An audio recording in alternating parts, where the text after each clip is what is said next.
What is up, everybody? This is Lyle with No Hippie Trucking and Transportation. Hey, listen, if you commented on one of my videos in the last couple days, I do apologize for not being able to get to those comments. Just been running a different schedule, and I'm on a tight load. I got loaded late, and my appointment time was going to be pretty tight, so I actually had to move the appointment out a couple hours.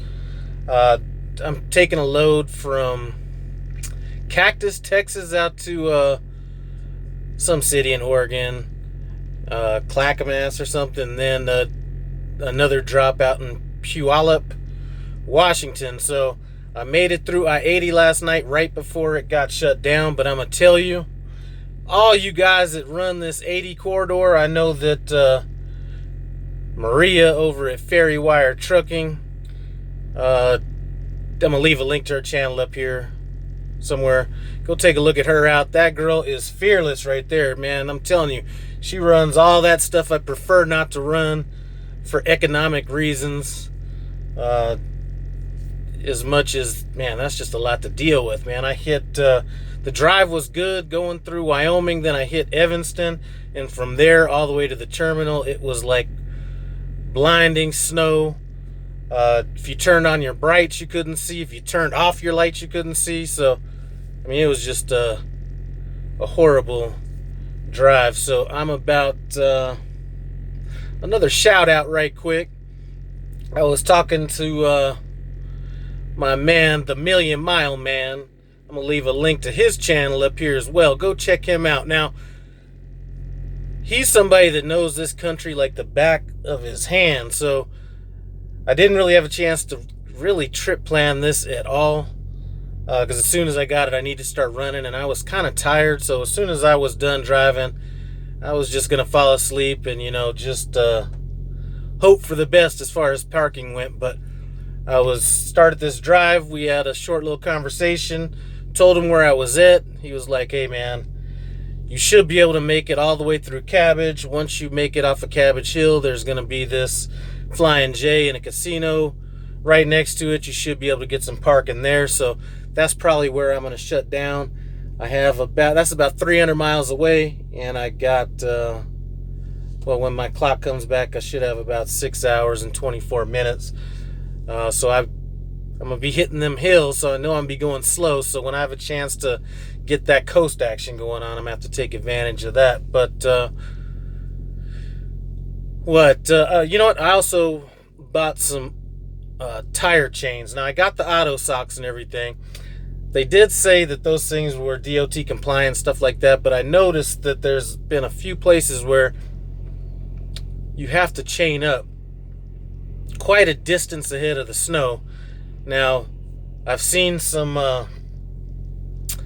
reviews and stuff like that where people actually compared the auto socks to chains, and almost under any circumstance they outperformed the chains. I wish I knew what video it was, or I'd link that somewhere up here, but they seem to outperform it. They put them on trucks, and then they put them on a cop car, but they could get chewed up on that dry pavement. So I just got some chains just to have them. Anyway, I don't plan on messing with it in reality, but just wanted to have them just in case. So got that done. I was able, you know what, when I was out in Cactus, Texas, I was almost thinking about going the southern route up here. I was going to throw Barstow, California, my GPS, and then head up California. But started looking at some weather, and it looked like the Shasta Mountains were getting harder hit than the potential that I had in Wyoming. So I went ahead and went from Cactus, stopped at the Denver yard, had a chance to run home, see my wife just for a quick second, got back out, and then last night I stopped at the Denver terminal. So made it through that snow. Looks like the weather is going to be great all the way in. I might hit a little bit of snow on Cabbage Hill. I'm not sure. But once I get over that, it should be smooth sailing all the way in. So anyway, that's about it. Just wanted to give you guys a quick update on that. And Here's one thing that was kind of disappointing. Now, some people are saying, this coronavirus is, well, one of the dumbest things I heard, as much as, well, one of the things I heard was this was a political ploy or something like that. And to be honest with you, as dumb as some of the decisions this administration has made, I would not think that they would go out of their way to almost destroy the economy. I just don't see that as being something that would happen. But listen, was driving through Denver yesterday, stopped at the Denver yard, drove home real quick, and of all the cities, and this is very disappointing to me, I've driven probably through a ton of major cities since a lot of these cities started kind of locking things down a little bit. And all the cities, Nashville, Knoxville, St. Louis, Kansas City,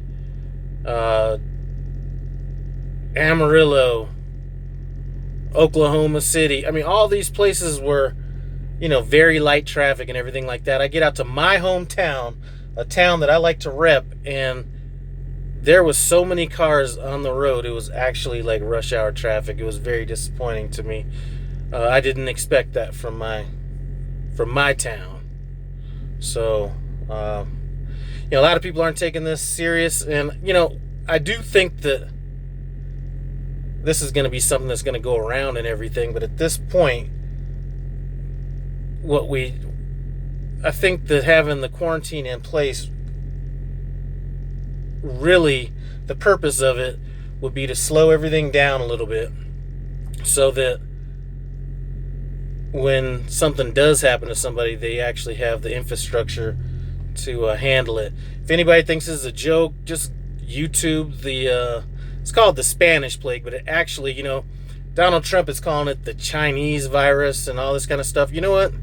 America started the Spanish flu back in the days. It came off an army base, and they were burning manure, and a lot of people got sick. It was around the World War I era. Then we exported troops throughout the world and spread it throughout the world. Forgot how many people they said died from that one, but it was about 40 million people, and I forgot how many people they said got that flu. But this really isn't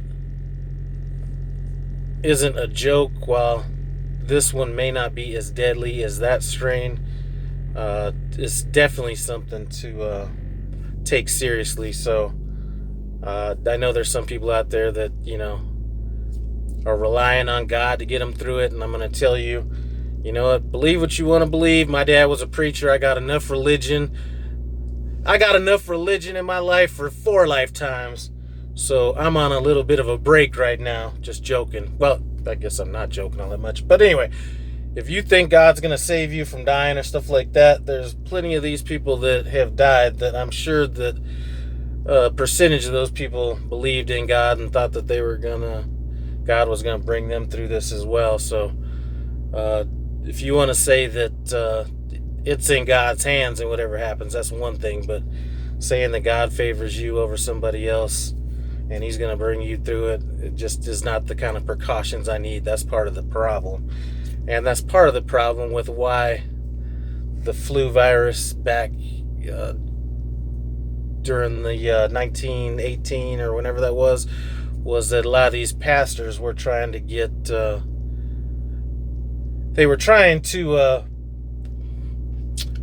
how should I say, pray it out. So they were having all these people come to the church and have all these prayer meetings to rebuke Satan and all this stuff, and then all those guys got sick and a number of those people got killed as well. So I know that's kind of not on topic, but I just saw a video that was kind of relating to that, so that's really on top of my mind right now. But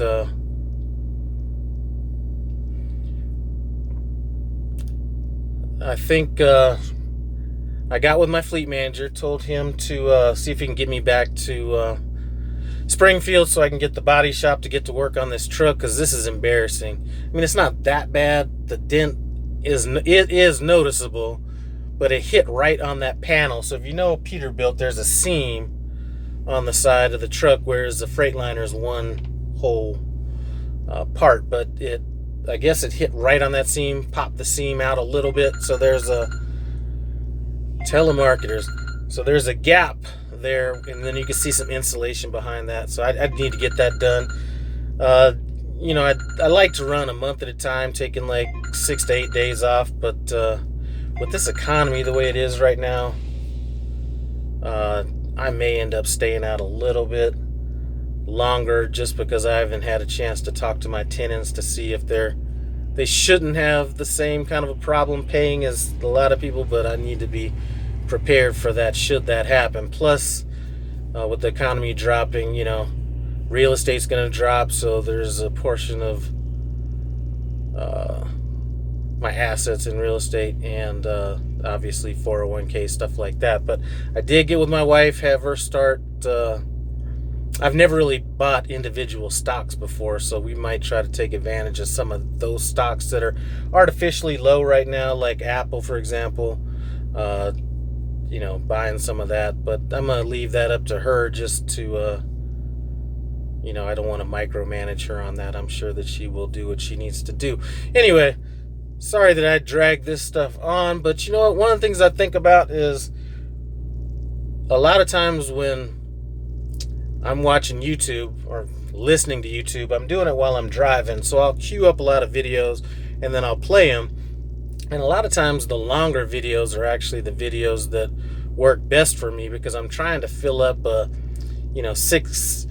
least 6 hours worth of content during my drive. So hopefully you are doing the same. And if you have a YouTube channel and I'm not commenting on your stuff, that's primarily why, because I am driving while listening to your content. Anyway, I do want to thank you guys for stopping by No Hippie Trucking and Transportation. I appreciate it. Comment, subscribe, and I'm out.